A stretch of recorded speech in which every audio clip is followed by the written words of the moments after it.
আজকে সকালে হঠাৎ করে একটা বন্ধু ফোন করে বলল যে তাদের বাড়িতে নাকি রং করবে। তাই আমিও সেখানে তাড়াতাড়ি চলে গেলাম। আর আসার পরই এখানে রং বানানো শুরু হয়ে গিয়েছে।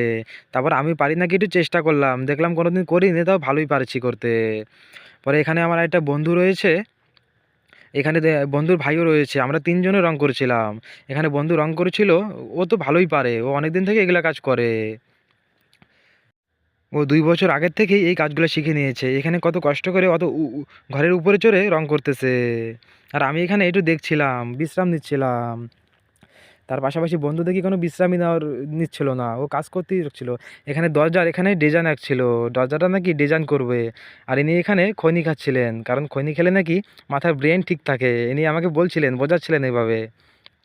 আর এখানে আমরা রং করবো দেখে আমাদের ধানগুলোই সরিয়ে দিচ্ছে, নাহলে বেঞ্চি এখানে ঢুকবে না। আর আমরা খাওয়া দাওয়ার পরে বিশ্রাম নিয়ে নিচ্ছিলাম, বিশ্রাম নিতে সবাই মোবাইল দেখছিলাম একটু।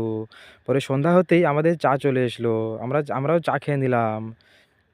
চা এখানে সবাই আমরা চা খাচ্ছিলাম, চা খেয়ে আমি বাড়ি চলে আসলাম। আজকের মিনি ব্লগটা এখানেই শেষ করলাম, টাটা।